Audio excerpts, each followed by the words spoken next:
You're tuned into the Writing Community Chat Show, the live streaming YouTube podcast that brings you the stories of authors, screenwriters, and more. Indie or established, this show's for the community, and we invite you to be a part of it. Head to thewritingcommunitychatshow.com for more info. The WCCS. Together as one, we get it done. Hello and welcome to the Writing Community Chat Show.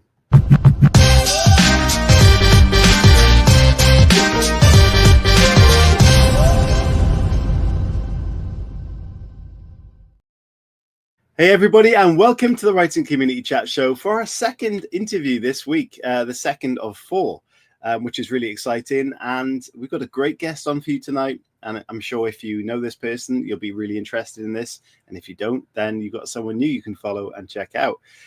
Chris, how are you doing in the week so far? We're nearly at Friday, and it's been a long week for us both. I know that, but how are you doing? Yeah, we were talking just before the show. We both had various different trials and tribulations this week. Obviously, I missed Tuesday's interview because I went out after 6 weeks of not playing football, and I've torn my calf or my ACL. I'm not too sure yet, but it means I am pretty much in a chair for 95% of my day now, which is not fun. Yeah. It's that kind of, we're getting to that middle-aged era, and strenuous exercise perhaps isn't the best thing. And I had a blowout on the way home to add to an already interesting week. So yes, blowout meaning my tire popped, if you don't know what that means. Anya says, sorry, Huli, ouch. Yeah, it does sound like a painful one, buddy.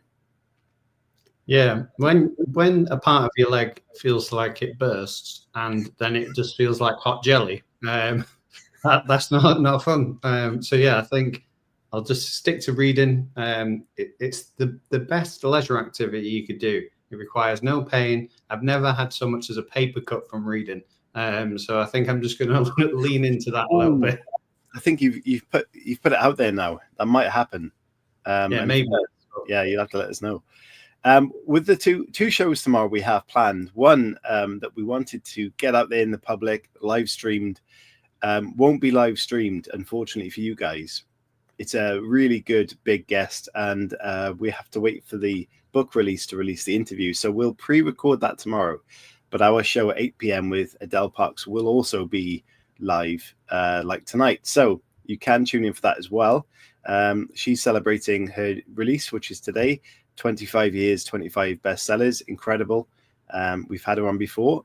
Ironically, the day after a release last time when she was a little hungover. So I'll be interested to see how hungover she is tomorrow. But yes, we've got some great things going on. We want to know how your week is going. Have you been writing? And are you reading something new? If you are, let us know. But yeah, apart from that, anything else, Chris, before we get a guest on? Yeah, I mean, I have been doing a little bit of writing. I've been doing a bit of poetry. Nice. I got a Rubik's Cube because, like I said, I was sat down and tried to master that. So couldn't do it. I've done about halfway of the cube, and then it just all goes completely wrong. But I've tried, and anyway, that inspired me to write a poem about a Rubik's Cube. Wow. That's what I did today. Yeah. So, if I was to write about a poem about a Rubik's Cube, they'd be probably full of swear words. Anya says her week's been busy with school stuff, but I did add to my work in progress. So well done for doing that as well. Yeah, it's good to see people are getting their work done. People are getting their work done. Obviously, we have a book to talk about today as well, which is fantastic. If you're into dark vampire romances, you'll definitely dig this one. So yeah, hopefully we're going to have a really good conversation and maybe pick up a few tips as well, Chris. Yes, definitely. We would like to know about your week, but also what you can do in the comments, in the chat, is, first of all, speak to each other, because that's a great thing to do, and build the community like that. But you can ask questions throughout the show, and we've got a designated section for the questions at the end. If you're watching this on YouTube, please hit that like button. Subscribe if you haven't, and leave some comments in there as well, because that'll help like-minded people find the show. Noel, thank you already. Great book. Brilliant. You should do a Rubik's Cube completion. It's very difficult. But there you go. Yeah. Cool. I did it. Right. It took me about 7 hours. Oh, you have done it? Yeah, I've done it once. Oh, I've never done it. Okay, let me get tonight's guest on and we'll get into a good conversation, everybody. So we are joined by an author who's been making waves in fantasy and romance with a darkly addictive stories. And she has carved out her own space in the world of romantasy, blending vampires, mythology, and high-stakes romance into unforgettable tales. Her latest book, Chris is showing it off, The Serpent's Bride, launches today, and it kicks off a powerful new vampire mafia series filled with vengeance, intrigue, and forbidden love. Kat has already built a loyal following of readers who can't get enough of her morally grey characters and page-turning twists.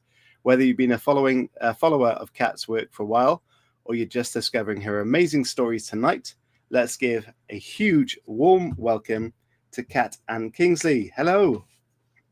Hey, everybody. How are you doing? I'm doing great. I have an old fashioned, which is my favorite. You told me I could drink on this, so I was not going to say no. So, yeah, there we go. How can I you love that? Yeah, it's 3 in the That is afternoon here, so it's 8 p.m. somewhere. That's true, but 3 o'clock is a great time to start drinking. I think the older you get, the earlier you want to start, the earlier you want to go to bed. I think that's kind of a rule. Yeah, and Yeah. it's a Friday for my day job, so there you go. Ooh, perfect. So it's a Friday for your day job. You've got a nice drink in your hand, and it's launch day. How are you feeling about that? I'm so excited. Literally, I've been working on this book for over a year. And so it's funny because I had finished this manuscript probably January. So it's surreal to me that it's coming out now. And like, that's sometimes how slow traditional publishing can work, that you're like, oh, I finished the proofs of that in January and everyone is just now getting into it. And I'm like, oh, right, that book. Right. Like I'm 20,000 words into the final book of the series. And so sometimes I have to like go back and refresh my memory about what happens. So it is so exciting though, because you get so far ahead that sometimes you lose attachment to how exciting these things are. And then when it comes out, you see everybody get all excited again, and it's like a kid at Christmas again. You get to see all the readers get jacked up about like reading the book for the first time, and you're like, oh right, yeah, that thing I did was pretty cool, right? Yeah, very cool, and congratulations. It's great to start a new series and to get through all your work and then to start something new like that. And it's amazing to hear you're already going through book 3 of the series, so that must be very exciting. But what we want to do just before we do that is kind of dig into you a little more. Comment just came up from Noel. Hope you're having a great publication day. And thank you for the graveyard video, which I did see. That was very fun on Instagram. It was literally me wandering around in a circle for a half an hour, just filming bloopers of myself. I'm too old for selfie videos. And so I'm just like, what am I doing right now? So the first thing I tend to ask people is where are you coming from? Where do you live at the moment? So this is Hanover, Massachusetts. This home that I'm in is 300 years old. Wow. Built in 1727. Tilting the camera up, you can see the cool beams in the ceiling, and the wood walls are all like to 18 to 20 inch wide wood. I know this, like, you guys are in England, you're like, yes, my garage was built in 1487. It's a different level of old. But for America, it's older than our country, to put it in perspective. So it's really fun. And so we love this kind of stuff, my husband and I. You can see the red coat up over our head, and this fire back here that came with the house is actually from, we think, 1686. Wow. Or a little bit older than that. So somebody brought this from England, we believe. We're super into history, which plays less into the books that I write than you'd think. Historical fiction requires so much very specific research. And I know so many historians that will call me out on my shit. That I'm always afraid to write really accurate historical fiction. like my husband is the creative director of the Boston Tea Party Ships and Museum. And he's like, when are you going to write a pirate romance? And I'm like, literally never, because I will not hear the end of it. That's brilliant. So in your local area, do you connect with your readers and your writers locally? Is like a local community there? It's funny. I know that they're around. I know that they're here, but it's writing can often be, and this is what I love what you guys do. Writing can often be such a lonely experience. Like we're kind of afraid to talk to each other, and I don't know why. And so I wish I could find more of the people in my area that write in my genre. Like one thing that I just learned that other writers do, sometimes my hands go faster than my brain, so I will repeat words in a manuscript like the or he. Yeah. And I thought I was having an aneurysm, and I'm like, I must be the only person who does this. And I recently found out, like, no, that's just normal. The hardware goes faster than the software. Yeah. And I'm like, oh, I feel better about this now. And this is why I feel like more writers really need to just talk to each other, even if it's just a, AA support group. Oh, I agree with you on that one. I do the same. And I've definitely been caught out with that once or twice. Yes, brilliant. So let's rewind the tape a bit. At what point did writing become a spark in your brain? Oh, since I was young, I always was writing stories, and I started, like, I think a lot of writers are sometimes afraid to admit that they started in fan fiction, playing in somebody else's sandbox. And I realized as I started making more and more excuses for building my own world inside somebody else's sandbox, it was finally time to sort of knock the walls off the edges and go out into my own world. I think my first book that I published like 12 years ago that I've unpublished now because it was terrible. Because it was like I was afraid to write romance, like a lot of people are, because there's such a stigma still around it. It's getting better as time goes on. And then, but it just, even when I was like, I don't know, 15, 16 years old, I was always jotting down fiction stories. I was always, keeping a notepad open and writing down ideas, telling stories to myself in my head as I fell asleep. And so it was always something that I dreamt of doing. And I never really thought it would be something that I could do full time or something that I could do even as a side hobby.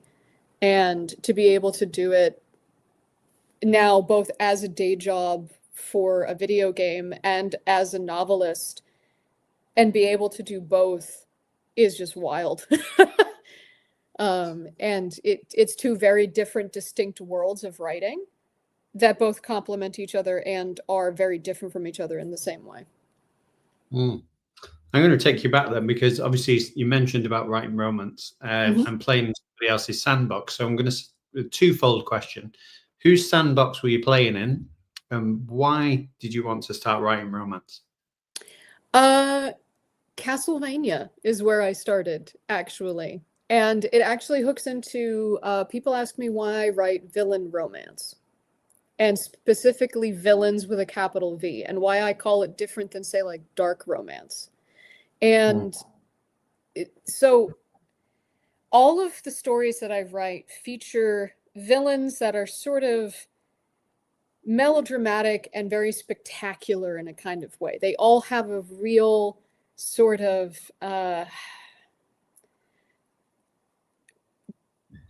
characteristic about them that is overblown, sort of, to a way that you could say, here's the thing. I coined at a friend of mine once that my books are for people who were sexually confused by Freddy Krueger, not Jeffrey Dahmer.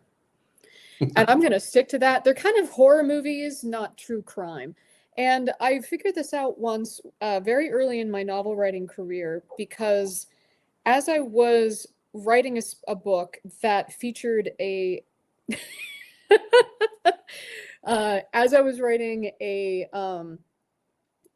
book featuring an undead magician.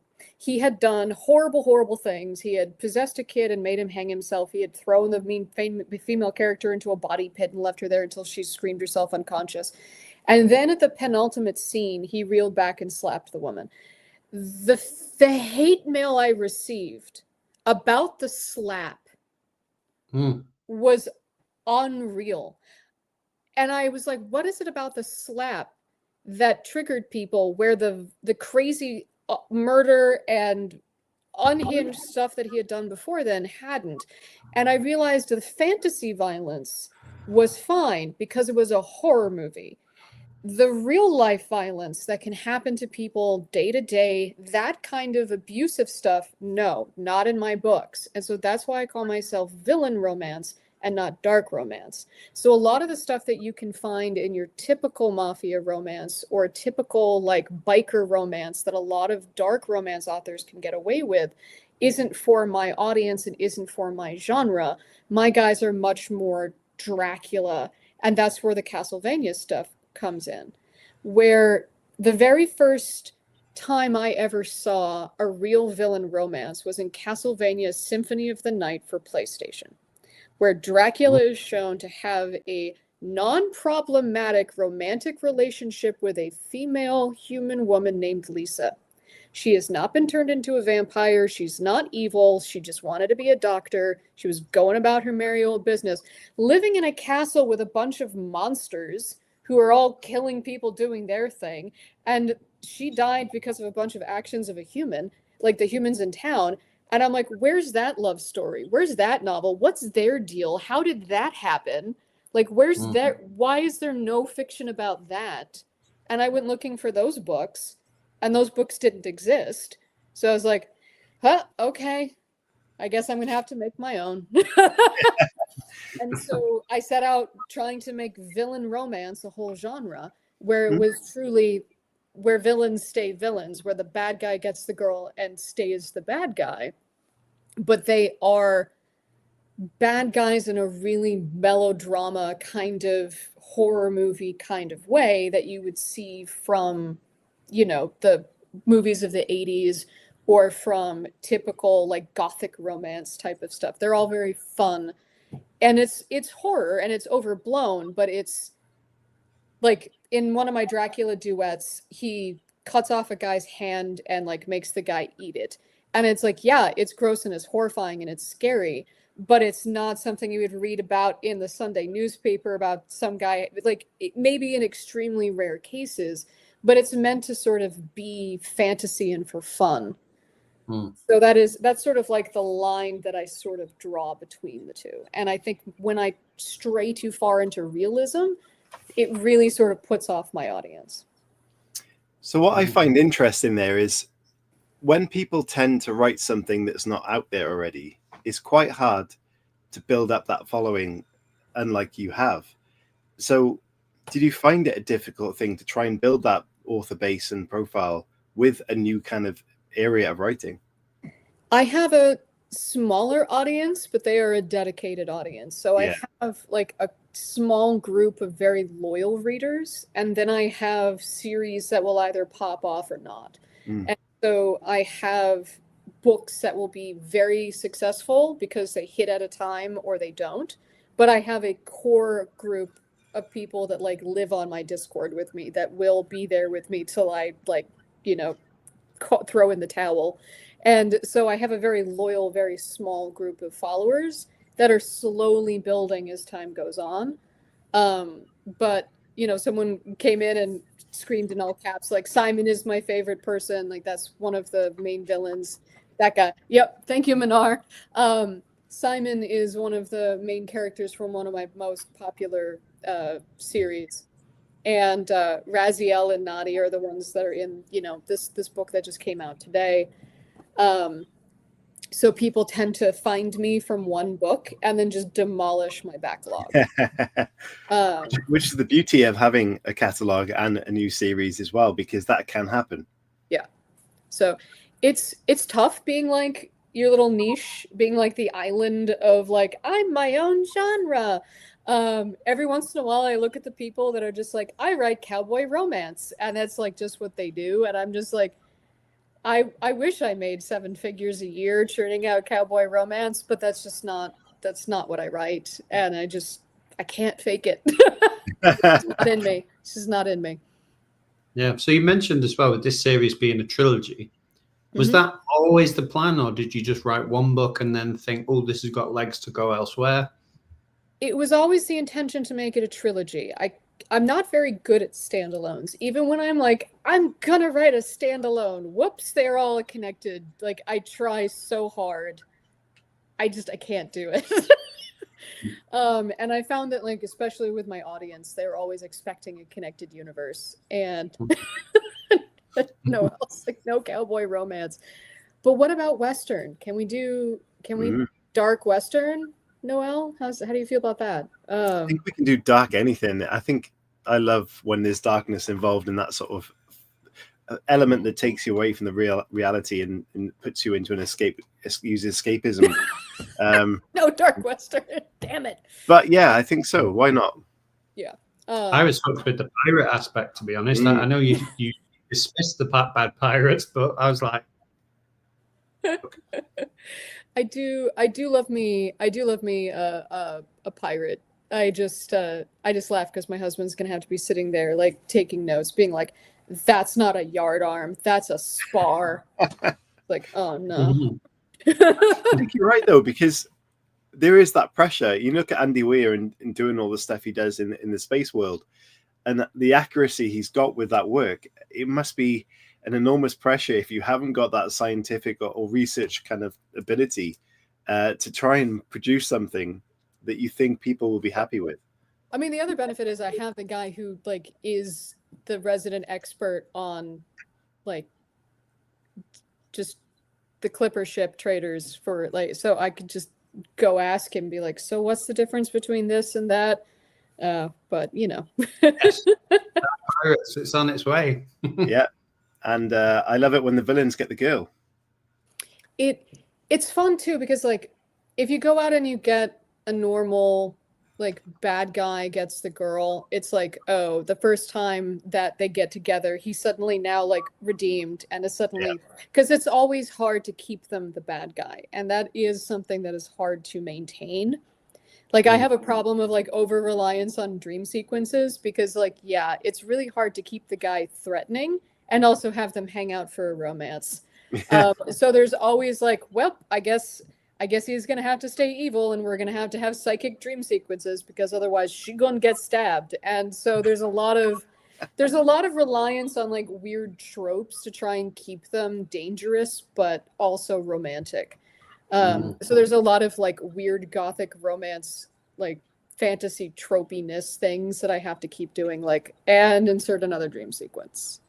So what tip have you got for someone who wants to write in that kind of world then, where they're trying to write a character that needs to try and stay the villain without making them too nice, because that does obviously ruin the whole premise? The trick is making sure that you stay true to their motivations, because villains are a villain for a reason. Like they have a motivation in their head, but here's the other thing: they don't think they're a villain. Like they've maybe accepted the fact that everybody around them hates them, or maybe they haven't accepted that and that's part of their thing. But they don't wake up every morning being like, I'm the asshole. Like that's not how they think about themselves. Or if they do, maybe they wear that as a badge of pride. But they wake up and they feel like they need to be who they are, or they feel like they need to do the things that they're doing for a reason, or they feel justified in their actions, or like nobody wakes up the villain of their own life story is the quote that I use. So it's like, how did this person become like this? What is their motivation?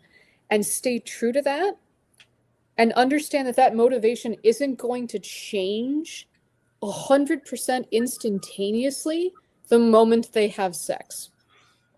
And it's like, Darcy, yes, 100%. Things can become different when they fall in love, but it's going to be a compromise. It has to be a meet in the middle situation. It's not like they're going to be like, well, I'm in love, I guess I don't want to destroy the world anymore, even though I've spent thousands of years with that being my sole motivation in the world. Yay! And it's like, that's when it really starts to feel kind of cheap, and it feels kind of like, oh, well, the power of love. And it just starts to feel a little like, okay, so this is a parable, and it's not, it starts to defeat that character's whole purpose and like modus operandi. It's like, if you want to stay true to them, how do you meet in the middle with that female character. It's like, how do you, or vice versa, if your villain's a female, or male or female, but like, how do you slowly rotate the tables to show their story from their point of view and get the audience to go, oh no, why are they making sense? Well, I think we mentioned Romeo and Juliet in one of the shows the other week about the ending. And I think that's why it had to end the way it did, because once they were together, the motivations and the desperation and everything like that would be out the window. So I think the whole shift of the story would be completely different, and it wouldn't kind of work after that, if that makes sense. Yeah, exactly. It's honestly, most of the time, the story is how far is the female character in my books willing to bend their morals to meet in the middle, and how far is the guy willing to bend the physics of his goals to be like, okay, I'm happy, but I didn't quite get what I wanted, but I think I'm okay. Like, sometimes there's a little bit of like a stretch where they have to kind of, like, my most popular series, The Unseelie Prince, which is the Maze of Shadows series. His whole goal is to destroy Earth, and he ends up locked in just eternal conflict with the main female character. That's their happy ending. And it's like, by the end of but by the end of the series, you're kind of like, oh yeah, no, this perfectly works out for them. They just have a complicated relationship. That's just the whole. And everyone's like, I ship it, because you've spent 4 books being like, yeah, this is just how Fey logic works. Okay, anyway, moving on. Yeah, well, on that then, what tips have you got for writers that are looking to try and bring characters together, but keep them very much on their individual paths as well, in terms of, you know, they don't lose themselves in that connection? How do you do that as a writer? You have to follow the characters. Like, you have to listen to them. Like, I'm very much a pantser, not a plotter. So, and I find that when people say they're a pantser, not a plotter, it means they're following the characters, not the story. And so the characters are generally leading the action when you're a pantser. And so you're not following so much and then Jimmy does this and Sally does that. You're following your characters around with an incident report and just following your people and going, hey, moron, what are you doing? And why? And occasionally you wind up going in circles going, who packed the plot? Oh, nobody. Great. Cool. And then you have to go home because nobody packed the plot. That has happened to me many times. And so when you ever try to force your characters to do something, or you say, well, I have to have this ending, so I'm going to make a character do something that they don't want to do, or I don't feel as legitimate to them. Like, if you have to listen to your characters and pay attention to what feels right for them. And if you don't know your characters, at least your main characters, on that intrinsic level, it isn't going to feel right when they make those kinds of choices. So to me, a pantser versus a plotter is just the difference between who is taking what part of your story is taking the lead. Is it your characters or is it your storyline? And for me, it's the characters that are taking the storylines, because they are so intricate and they have to be leading the dance because they have such an intricate, like, interplay by the time they get to the ending. And if I let the story lead the dance, it starts to feel a little artificial. Nice. I've got a question I've never asked before, but I feel like I can ask it because of the nature of the book.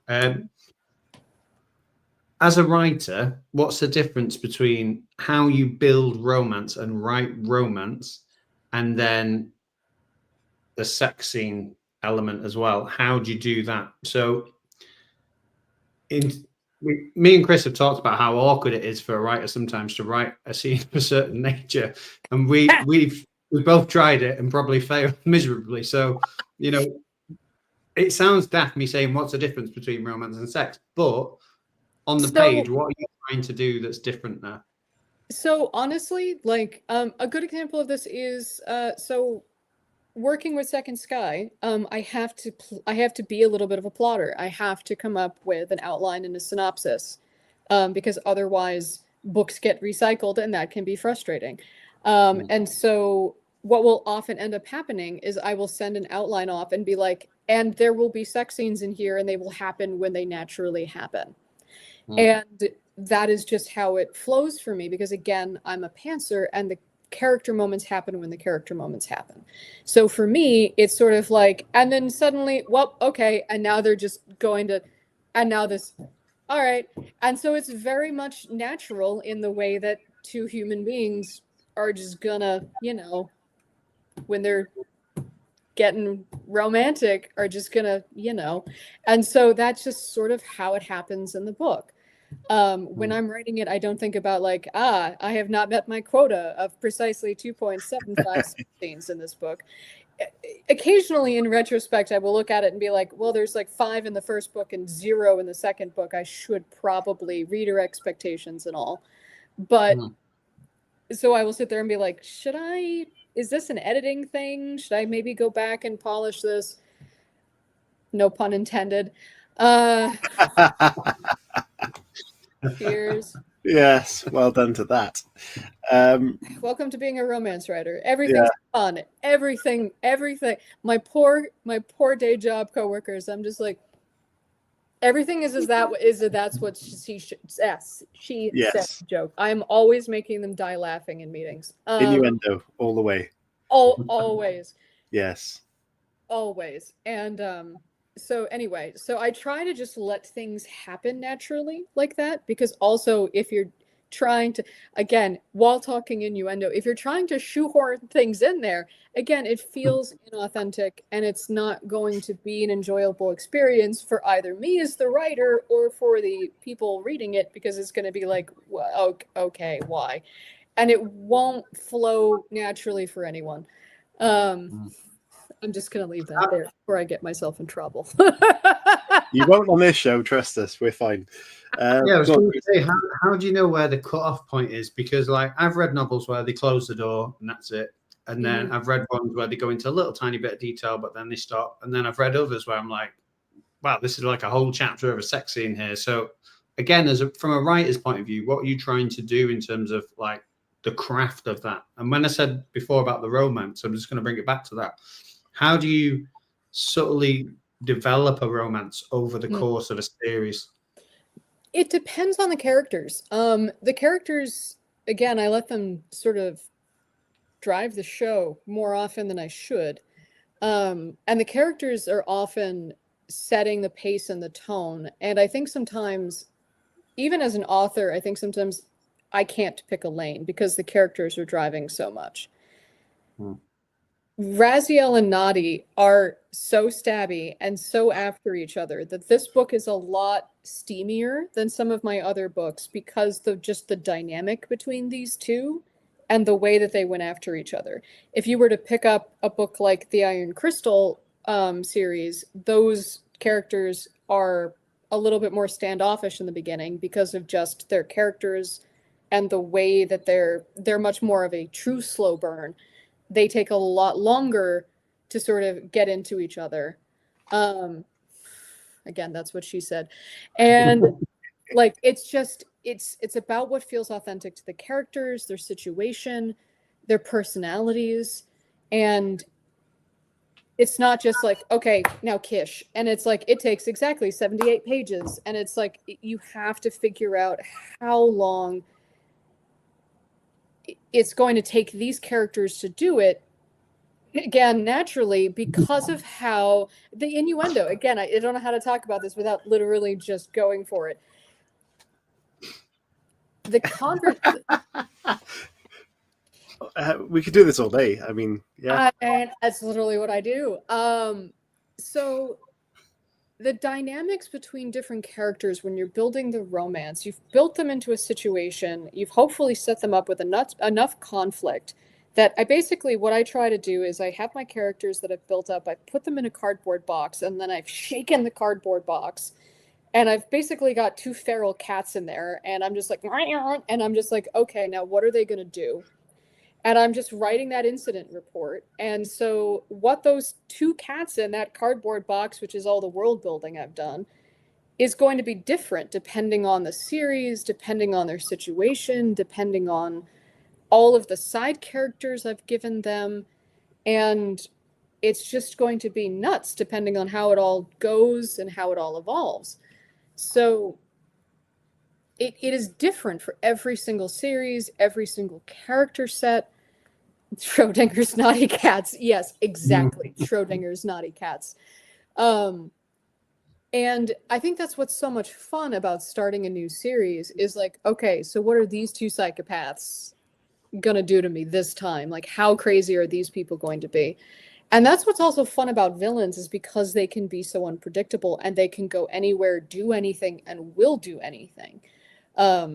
They will burn the world down. They will burn somebody else's world down. They will kill people. They have killed people. They will do literally anything. And so because of that, like I had Simon, the character from Harrow Fair, I was in the second book and the female character had just become immortal and she hadn't quite accepted it yet.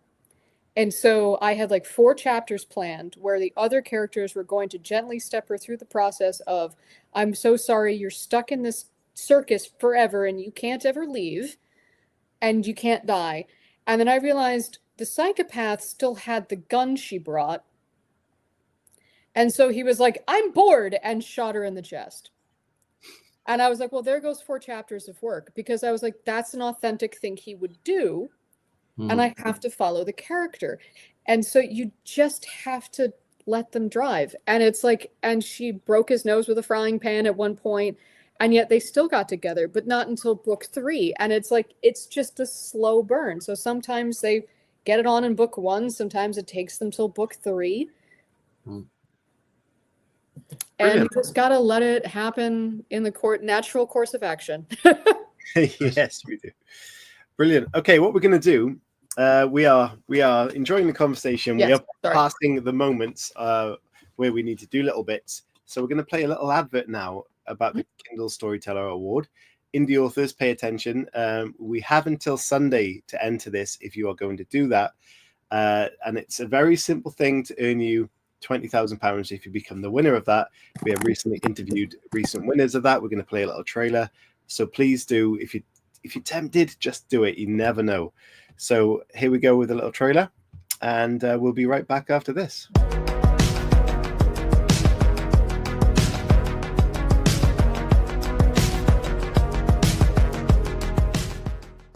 Hey writers, what if Hit and Publish could earn you a massive £20,000? Oh, yeah, imagine. Well, you don't need to imagine, because that's exactly what's on offer with Amazon's Kindle Storyteller Award 2025. This amazing literary prize is back for its 9th year, and it's open to anyone who self-publishes a book like Kindle Direct Publishing in any genre. Any genre. Yeah, whether you've written your first or your 10th novel, it doesn't matter. If it's unpublished and written in English, then you can enter that award with a chance of winning. Yeah, and it's really easy to enter. So just publish your book through Kindle Direct Publishing between the 1st of May and the 31st of August, and make sure it's enrolled in KDP Select. Yep, I think you'd be absolutely mad not to, as a £20,000 prize would help any author boost their career massively. And our previous guest and last year's winner, JD Kirk, said that it took his career to the next level after winning that award and taking it home. Yeah, and it did. These books are everywhere. So in order to enter, head to amazon.co.uk/storyteller to find out more. The Kindle Storyteller Award is open now. So publish, enter, and get your story out there. Yeah, we'll support you all the way. You know we will do that. So we'll leave you with this. Good luck. The WCCS, together as one, we get it done. So there you go. Be sure to enter if you are tempted, and let us know if you have done. We can support you the best we can, and good luck if you are. So back to it. Now we're going to talk all about the brand new book that was released today. Very exciting. The Serpent's Bride. Can you let everybody know what that's all about, please? Oh, you've asked an author what their book is about. That's like author kryptonite. Especially when you're on book 3. Right. So the book is about, so it is a dark vampire mafia romantasy. It is like word salad if you try to describe all the genres it touches. So Raziel Nostrum is a dark vampire mafia lord, and he's got mind control powers. He's a lot of fun. And then he's offset by Nadi, who is a fae shapeshifter, who she's hell-bent to kill him and his entire family because he ruined her life. So she finds out that he's set to marry a woman he's never met. So she arranges to take her place.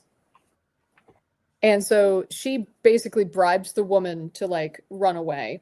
And she takes her face and her identity and infiltrates the Nostrum family, and murderous stabby shenanigans ensue from there. And they are way more fun than they had any right to be to go into. Because I was like, okay, fae shape-shifting assassin, vampire mafia lord, dark romantasy, word salad, what is this? I was like, okay, whatever. Oh, why are they this much fun? Oh no. And they are just way too entertaining together. And Nadi in particular, usually I have to give my female characters like a sidekick to talk to because they need like a squishable or a huggy, like something, because they're like up against some sort of dark lord of the universe, and they're just like, I'm a normal person, what is happening? So they need like someone to talk to, and she doesn't. She's just like, nah, I just need to stab it. I just need to stab it to death. And so she's just, her inner monologue is just so much fun. So it's a very unique blend, like you mentioned, with Vampire Mafia, Forbidden Love, Vengeance. Yeah. It's all a big cauldron of excitement. So was it purely based on the fact that you said you're pansting, that it just, the characters led you into this whole sort of world of chaos? Yeah. No, it was, okay, so you've got these characters, here's the situation, and I didn't have anybody else for her to talk to, so who would she be? And it's sort of like, here are the building blocks, now go. Yeah. And so I just sat there and I was like, all right, so she's been working as an assassin in this weird pseudo art deco metropolis, like layer upon layer of this like pseudo, it's like this weird dystopian city built upon this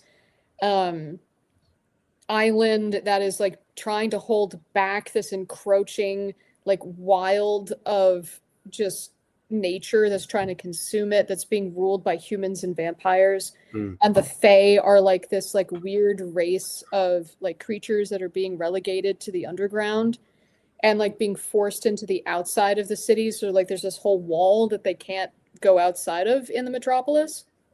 And so nobody, like the fae are not allowed like above ground. And so she's always masquerading as a human. So she's been running around the city for 80 years as an assassin. So this is all old hat for her. And so she's been studying these people. She knows him. She's been following him like a shadow. And so I'm just like, oh, she is jaded AF. Like, this is going to be great.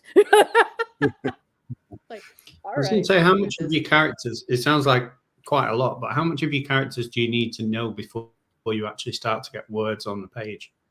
I do a lot of world building. I do a lot. So, like I said, I sort of like have my characters and then I build their cardboard box. So I do a lot of structure building for the world, even if I don't do a lot of structure building for the story itself.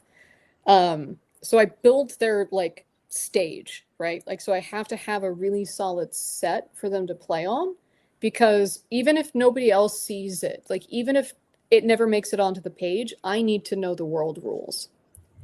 Because otherwise I might end up contradicting myself. And even if like, this is why I always like to write a book ahead of publication, especially as a pantser, because this has happened to me where I've written something that has changed something a book prior and gone, whoops, I've just retconned an entire book. And I've had to go back and like made sure that I haven't screwed anything up. And one of the other things I try to do is, as a pantser, is always make sure you know your ending. Yeah. And if you ever lose your ending, hit the emergency stop button immediately. Stop writing, reestablish your ending, and then keep going. Like, do not keep, like, don't be like, I'll figure it out when I get there. was 2 books into my Dracula duet. I thought it was going to be a trilogy. I got 2 books through it, realized I had no ending anymore, had to recycle 2 books, start at the very beginning. Ooh. Yeah. It's like, do not, if you are a pantser, for the love of God, always make sure you have your ending. I don't care if you don't know how you're getting there, but make sure your ending is still solid. If you And you mentioned, Have you ever, with writing a book, have you ever had that point where you got the ending in mind, but your characters are taking you into such a strange direction that you're like, oh, how do I even get back to that point? I just follow them. I'm like, okay, guys. I'm like, I still think this. If you still think the ending is viable, if you still think it's like, yeah, we're going left, but I still think we can get to the ending somehow, but I don't know how we're going to get there. Just follow them, see where they're going. It might be magic. If at some point they get to somewhere where it completely invalidates the ending, stop, come up with a new ending. Because where they're leading you is better than where you thought you were going. nice. Obviously, being published and knowing that the publisher is going to want maybe a certain length or a certain word count, does that have a play into mind? Because I can imagine, let's say it was 100,000 words and you were 70,000 words in, and then you've only got 30,000 words left to get to that point that you're after. Does that ever go into the process where you have to then go back, maybe switch a few things around, shorten bits, so you can have that word count? Or do you still follow the characters to the ending, knowing that you've got that 30,000 words or whatever? I really try to stay true to the book as much as possible, even if that means I have to go to the editor and be like, hey, hi, sorry about this. Or even if I have to be like, I don't think this is going to be 3 books. I think it's 4. Or I don't think it's 4. I think it's going to be 3.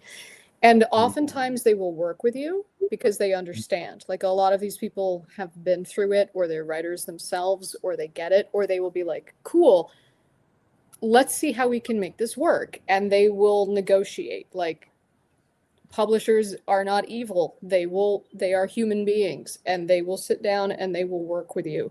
And they might be able to see things that you don't.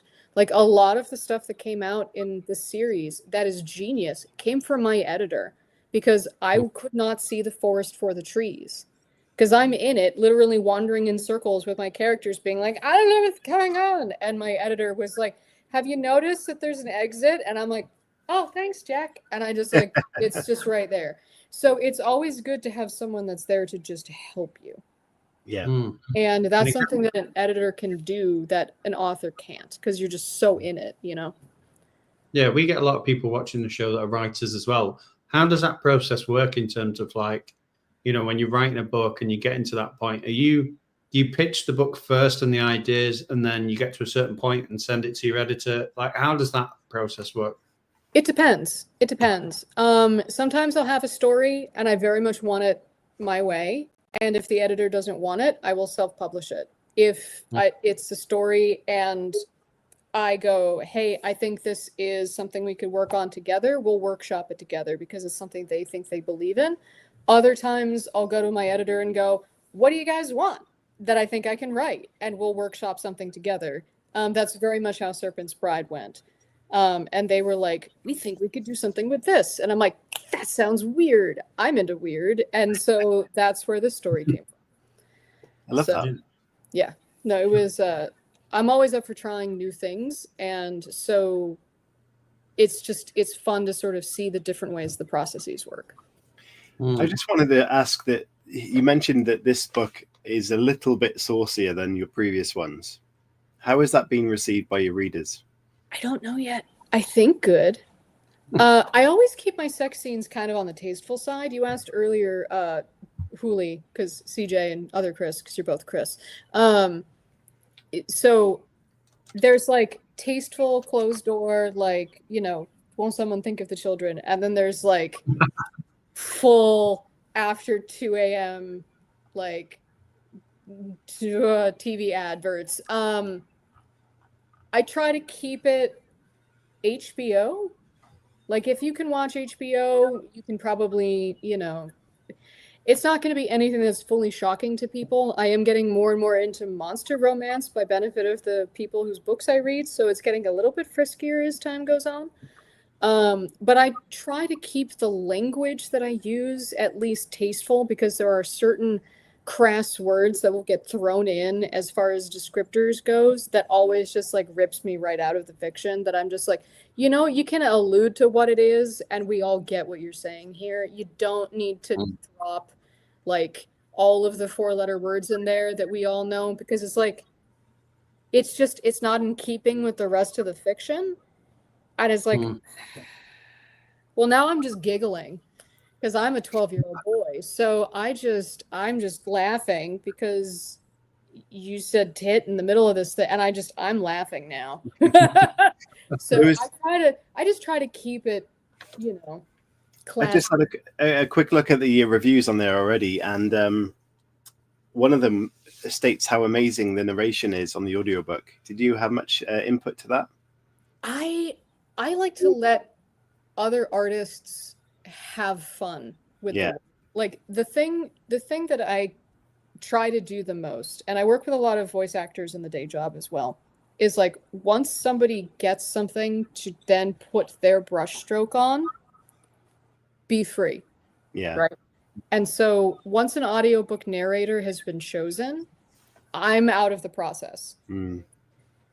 As far as I'm concerned, pronounce the names however you think they sound bad. Yeah. Definitely. Oh, left out for a second, but I'm back. Desiree is brilliant, and I have listened to it, and it's all fantastic. Yeah. And a lot of audiobook narrators bring their own flavor to the characters. They bring their own accents, and it's like, if you get the right audiobook narrator, just let them run free. Just cut them loose and let them go. They're their own artists, Absolutely. All right, guys. We've got just under 10 minutes left, which is flying by. So we're going to ask our staple questions, but if you do have questions, please send them in now and we'll try and ask them. But Chris, do you want to start us off with our staple questions? So one of the staple questions that we have is, if you could take any character from fiction and make that character your own, which character would you choose and what would you do with them? I feel like it's cheating to say Dracula because he's, public domain, and I've done that. But like, I want him to just be mine. Like, just gimme. Gimme.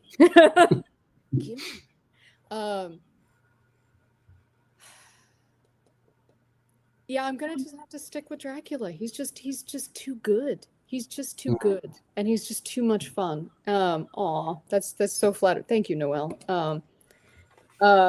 Yeah, I mean, why not? Stick with him. Yoink.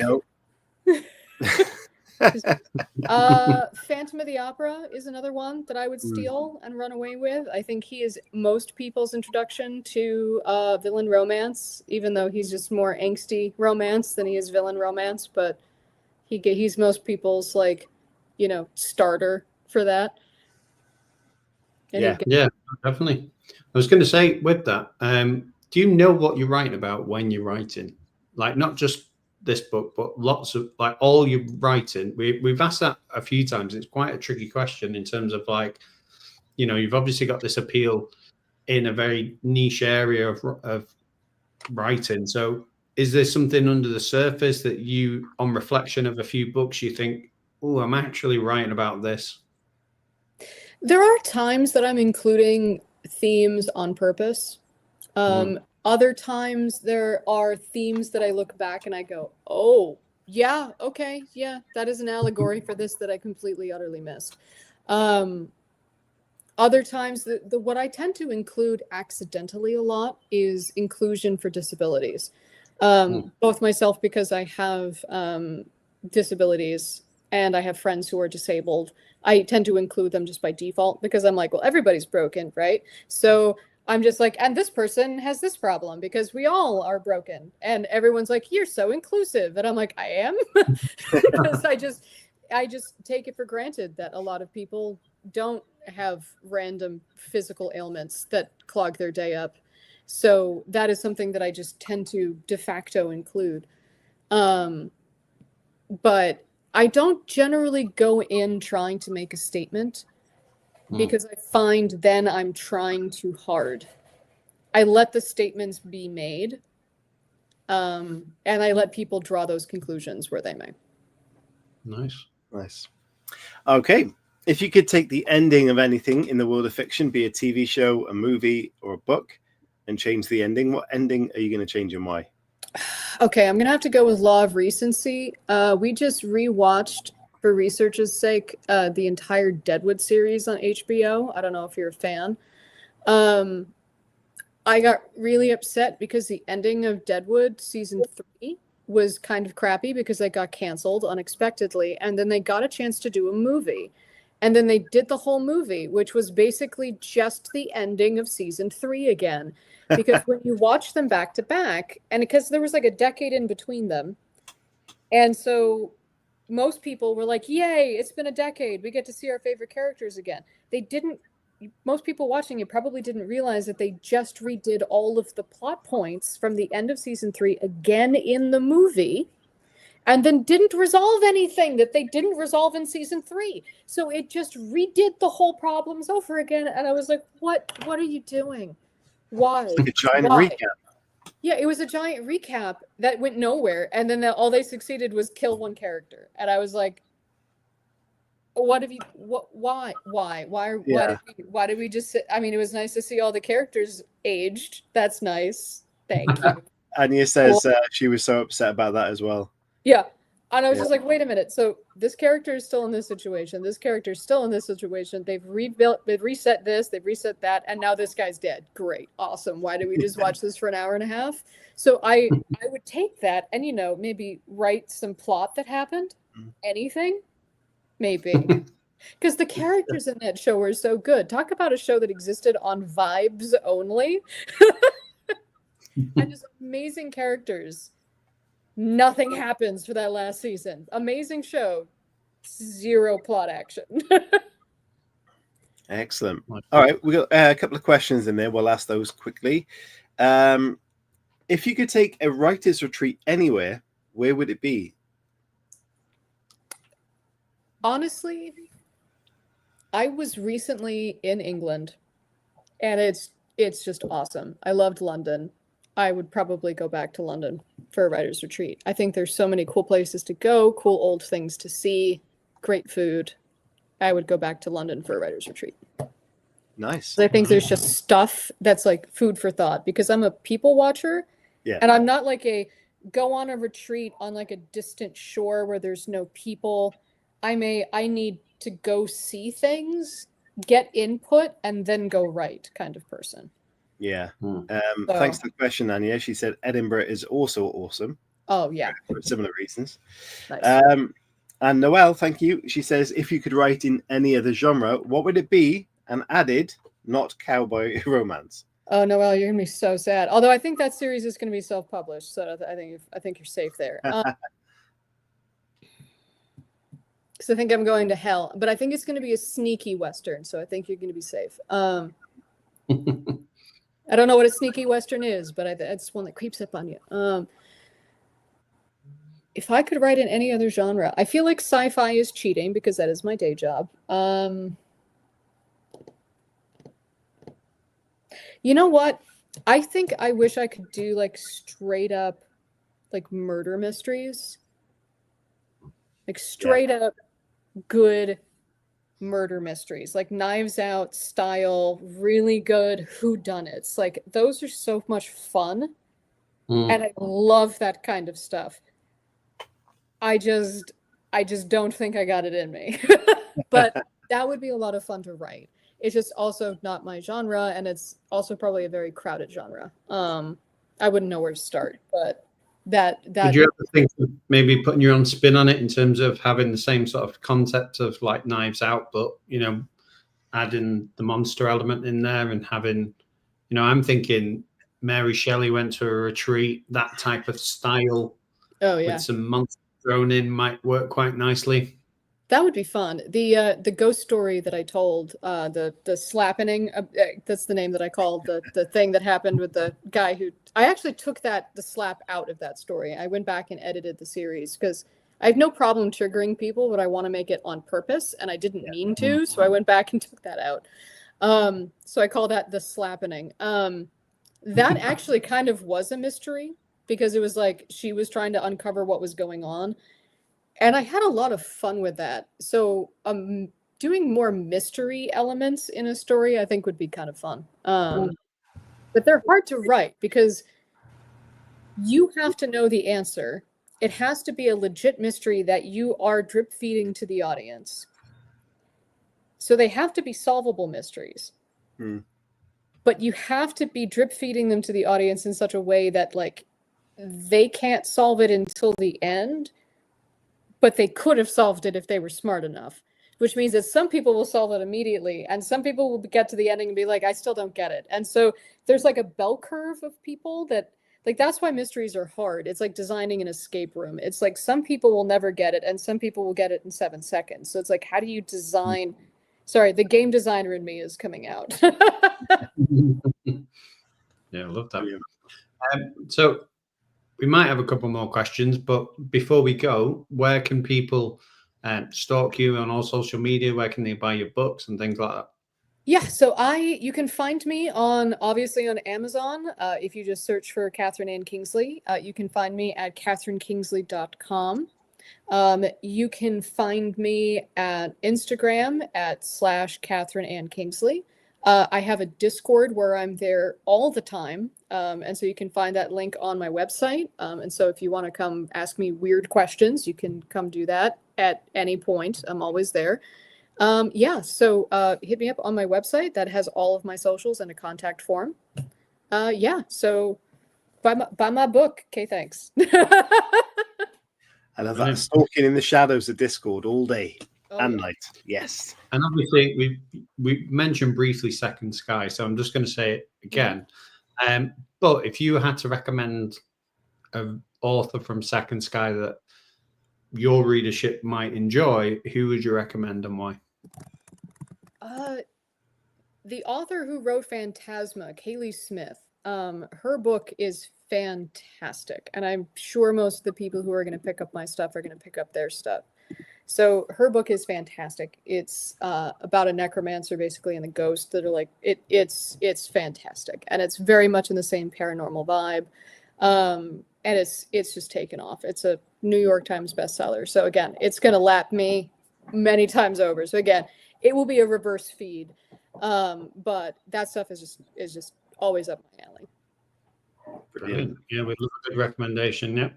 Fantastic. Yeah. What I'd like to say then, finally, before we do wrap this up, is massive congratulations to you on this release today. And like a lot of people do, they breeze through, they're on book 3 and they haven't celebrated. Have you celebrated this book? Not yet. We had delivery sushi yesterday. It is also Saturday is my 10th wedding anniversary with my husband. So we're going to celebrate that tomorrow night. So it'll be like a joint celebration. Amazing. But so happy anniversary and congratulations on your release. Thank you. Do enjoy and celebrate the little milestones, everybody. Not little, this is a big milestone. But I'm glad to know you're working on book 3. When can your readers expect book 2? Book 2, I believe, launches in January. It's already up for pre-order, so I think the date will be up there now. So, So if you're new to to Katherine today, and you want to check this series out, book 1, go buy it today. Help the release, the launch, and pre-order book 2 already. Do that. Thank you, and again, thank you everyone in the chat for your comments and your questions. But